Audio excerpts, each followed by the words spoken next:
여러분 안녕하세요. 함께하는 장기투자 채널 장기투입니다. 저는 약 3개월 전에 핀터레스트 기업 분석 영상을 올린 적이 있었어요. 이 영상은 핀터레스트의 장점을 마구마구 설파하면서 핀터레스트가 좋은 기업 같으니까 투자를 하겠다는 영상이었어요. 그런데 영상을 올린 며칠 후 주가가 엄청나게 폭락을 해버렸어요. 물론 저는 항상 제 영상은 매수 추천이 아닌 개인적인 생각일 뿐이라고 말하고 있긴 하지만 혹시나 제 영상을 보고 따라서 핀터레스트 주식을 샀던 분이 계실까 싶어 그동안 마음이 정말 좋지 못했어요. 이 영상은 2분기 실적 발표 직전에 올렸던 영상이었는데요. 영상을 올린 후 2분기 실적이 발표됐고 2분기에 월간 활성 이용자 수가 시장의 예상보다 훨씬 안 좋았기 때문에 핀터레스트 주가는 곤두박질을 쳐버렸어요. 그래서 저는 2분기 실적 발표 직후 폭락 이유를 제 나름대로 해석을 해서 다시 영상으로 만들었어요. 물론 이 영상도 요약을 하자면 이번 하락은 너무 과도하니까 추가 매수의 기회이다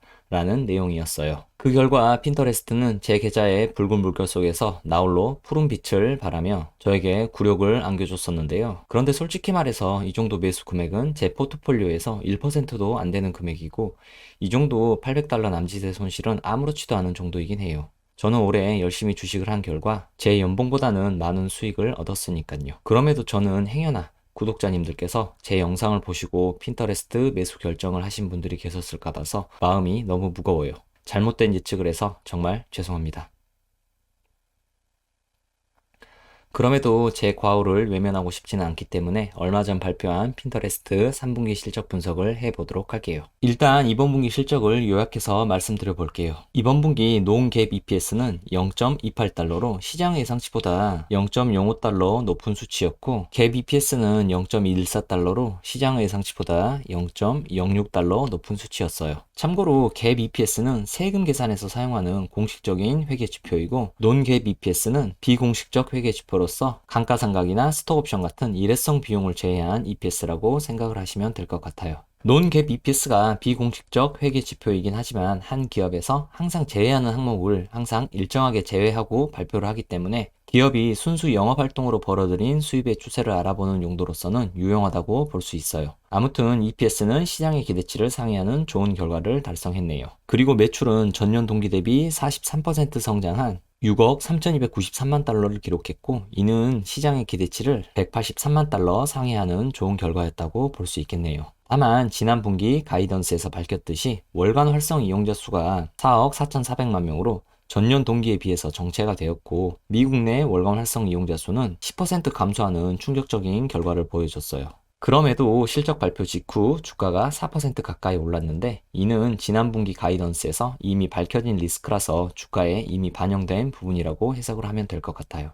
그리고 4분기 매출 가이던스로 10% 후반대 성장률을 제시했네요. 이제 매출부터 자세히 살펴보도록 할게요. 조금 전 말씀드렸듯이 이번 분기 매출은 6억 3,300만 달러로 전년 동기 대비 43% 증가했고 직전 분기 대비로는 3% 소폭 증가를 했네요. 그리고 매출 구조는 미국 내 매출이 4억 9,800만 달러로 전체 매출의 79%를 차지하고 있어요. 그런데 미국 내 사용자는 8,900만 명으로 전체 사용자의 20%에 불과해요. 참고로 핀터레스트는 앱에 붙이는 광고 수입이 주요 수입원인데 미국 내 광고 단가가 전 세계에서 가장 높은데요. 그렇기 때문에 이렇게 작은 미국 내 사용자로 높은 매출을 발생시킬 수 있었던 거예요.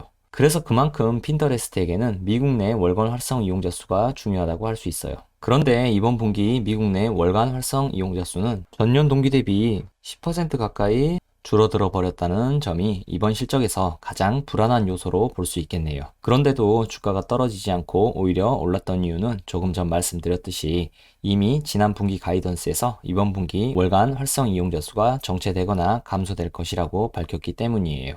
역시 주식은 우리가 생각하는 것보다 훨씬 더 선반영이 맞는 것 같긴 하네요. 그리고 이건 ARPU라고 부르는 사용자 한 명당 발생시킨 매출인데요. 역시나 미국 내 사용자가 발생시켜준 매출이 1인당 5.55달러로 미국 외 국가 0.38달러, 전체 평균 1.41달러에 비해서 월등히 높다는 것을 알 수 있겠네요. 미국 외의 ARPU가 낮은 이유는 광고 단가가 낮기 때문인데 각 국가별로 다른 광고 단가야 핀터레스트가 어떻게 할 수 없더라도 페이스북처럼 광고 농도를 조금만 더 높게 유지시킨다면 지금보다는 ARPU가 올라갈 여지가 있다고 생각해요. 이건 페이스북의 ARPU인데요. 페이스북의 전체 평균 ARPU가 9.74달러인데 조금 전 핀터레스트는 전체 평균 ARPU가 1.41달러밖에 되지 않았고 미국 내 ARPU는 페이스북이 50.34달러, 핀터레스트는 5.55달러였어요. 거의 10배 차이죠? 그리고 미국 외 국가의 평균 ARPU는 페이스북이 3.12달러인데 반해 핀터레스트는 0.38달러밖에 되지를 않았어요. 이렇게 페이스북과 핀터레스트 간의 1인당 발생 매출이 거의 10배가 차이 나는 이유는 페이스북의 인공지능이 핀터레스트보다는 더 뛰어나서 맞춤형 광고를 잘 송출하는 이유도 있겠지만 광고 빈도가 페이스북이 훨씬 더 높기 때문인 이유도 있어요. 바꿔 말하면 핀터레스트는 지금보다 광고 빈도를 조금만 더 올리기만 한다면 손쉽게 매출을 수직 상승시킬 수 있는 기업이라고 생각을 하면 될 것 같아요. 물론 광고 빈도를 높게 하면 사용자의 이탈이 발생할 수도 있기 때문에 페이스북처럼 유저들의 거부감을 낮추면서 광고 빈도를 올리는 밀당 전략이 필요할 것으로 보이긴 해요.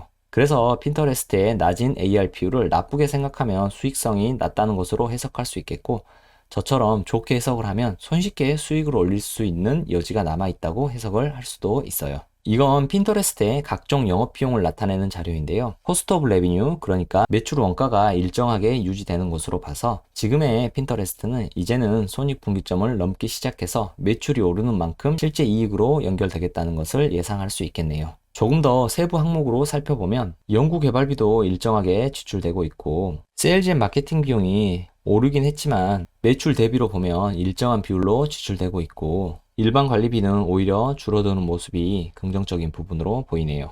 다만 연구개발비 지출이 매출 대비 19%밖에 되지 않고 이전에 비해서 오히려 줄어드는 모습이 보여지기 때문에 최근에 연구개발을 조금 느슨하게 하고 있지 않나 하는 의심이 드는데 획기적인 서비스 제공을 위해서 연구개발에 조금 더 박차를 가했으면 좋겠다는 생각이 들긴 하네요. 이번에는 어저스티드 에비타를 살펴보도록 할게요. 어저스티드 에비타는 순이익에서 영업과 직접적으로 관련이 없는 각종 일회성 비용을 제외하고 발표하는 비공식적 회계 지표인데요. 비공식적 회계 지표라서 해당 기업이 자기 마음대로 놓고 싶은 것은 놓고 빼고 싶은 것은 빼고 발표하는 지표이기 때문에 공신력은 없다고 할 수 있겠으나 매 분기 항상 일정하게 놓고 빼는 비용을 고정하고 발표를 하기 때문에 순수 영업활동으로 벌어들인 수입의 추세를 알아보는 지표로서는 의미가 있는 지표라고 할 수 있어요. 참고로 보통의 기업들은 광고비 지출을 4분기에 가장 많이 하기 때문에 핀터레스트 같은 광고 수입이 주요 수입인 기업들은 이렇게 4분기의 실적이 유독 좋은 모습을 보이는 게 당연한 거예요. 그래서 작년 4분기 실적을 제외하고 본다면 꾸준히 수입이 늘어나고 있고 매출 대비로 보는 어저스트 에비타 마진도 꾸준히 늘어나고 있는 모습을 보여주고 있네요. 참고로 핀터레스트는 순수익에서 이런 일회성 비용들을 더하거나 빼서 어저스트 에비타를 산출하는데요. 디프레이션 앤 어머티제이션은 감가상각 비용이고 쉐어 베이스드 컴펜세이션은 직원들에게 나눠주는 스톡옵션 비용, 인터레스트 인컴은 이자 수익, 인터레스티드 앤 아더 익스펜스는 이자 비용과 기타 비용인데 비용은 더해주고 수입은 빼주는 방식으로 어저스티드 에비타를 산출한다고 보시면 될 것 같아요. 그래서 요약을 해보자면 이번 분기 9,400만 달러의 순수익을 얻긴 했지만 직원들에게 스톡 옵션만 안 뿌렸으면 실제로는 2억 달러 정도의 순이익을 얻은 것과 다름이 없다고 말하고 있는 거예요. 그리고 이런 스톡 옵션 비용은 실제로 지금 당장 현금이 나간 게 아니라 회계상으로만 비용 처리를 해 놓은 것이기 때문에 현금 흐름표를 살펴보면 9,630만 달러라는 현금이 고스란히 계좌에 남아 있다는 것을 확인할 수 있을 거예요. 이번 실적을 정리해 볼게요. 첫째, 매출 굿, 순이익 굿, 그리고 흑자로 완벽히 전환. 그러나 월간 활성 이용자 수는 정체로 정리하도록 할게요. 이번에는 전문가들은 이번 분기 핀터레스트의 실적을 어떻게 평가했는지 살펴보도록 할게요. 일단 실적 발표 직후 전문가들은 핀터레스트의 컨센서스 매출 예측치를 하락 조정시켰는데요. 그래도 2021년과 2022년, 2023년은 아주 소폭 하락 조정됐기 때문에 크게 실망스러운 정도까지는 아니네요. 그리고 2024년부터는 컨센서스 예측치를 내놓은 애널리스트의 숫자가 5명 이하이기 때문에 하락 조정에 대해서 크게 동요하지 않아도 될 것 같아요. 그런데 흥미로운 점은 2021년과 2022년 컨센서스 EPS 예측치는 오히려 상향 조정됐다는 점이에요. 이 말은 전문가들도 핀터레스트가 이제는 매출이 손익분기점을 완벽히 넘겨서 본격적으로 순이익을 발생시킬 준비가 됐다고 평가를 내렸다고 볼 수 있겠네요. 물론 2024년, 2025년, 2026년 예상 EPS는 대폭 하락 조정됐는데요. 역시나 2024년부터는 EPS의 측치를 내놓은 애널리스트 숫자가 4명 이하이기 때문에 이 역시도 너무 비관적으로 생각할 필요는 없을 것 같아요. 물론 판단은 각자가 하는 것이겠지만 저는 인류 문명의 발전을 굳게 믿고 있는 상승론자이기 때문에 웬만한 상황은 대부분 긍정적으로 해석을 하는 편이에요. 물론 지금까지는 이런 긍정적인 해석이 저에게 좋은 결과를 안겨주긴 했어요. 제가 자꾸 이런 말을 하면 계좌 인증해보라는 분들이 계실 것 같은데요. 상승과 하락에 대한 판단을 각자가 해야 하는 것처럼 이 역시도 각자 판단을 해주세요. 물론 조만간 제 포트폴리오와 수익률 인증도 한번 해보도록 할게요. 이 자료는 지난 11월 4일 핀터레스트의 실적 발표 직후 각 리서치사들의 의견을 모아놓은 표인데요. 일단 대부분의 전문가들이 실적 발표 직후 목표 주가를 일제히 하향 조정했네요. 특히 DA 데이비스는 목표 주가를 76달러에서 45달러로 대폭 하향 조정을 했어요. 그나마 가장 높은 목표 주가를 제시한 곳이 크레딧 스위스 그룹인데요. 59달러의 목표 주가를 제시했네요.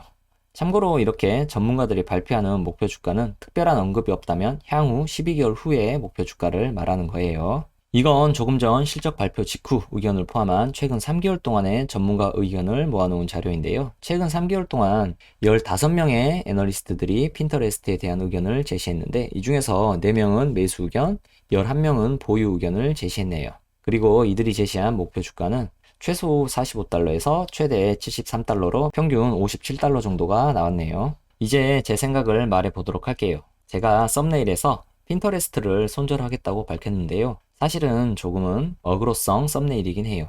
일단은 다음 분기까지는 기다릴 거고 만약 다음 분기에도 월간 활성 이용자 수가 지금처럼 감소를 한다면 그때는 뒤도 돌아보지 않고 손절을 할 거예요. 꼴랑 30주 가지고 있으면서 뭘 그리도 심각하게 분석하고 고민하냐고 물을 수도 있는데요. 저는 아무리 작은 금액이라도 저만의 투자 원칙을 지키면서 최선을 다해 투자를 할 거예요. 다시 한번 틀린 예측을 해서 정말 죄송합니다. 조금 더 통찰력을 키워서 정확도 높은 영상을 제작하도록 더 노력하겠습니다. 제가 준비한 영상은 여기까지고요. 이상 함께하는 장기투자 채널 장기투였습니다.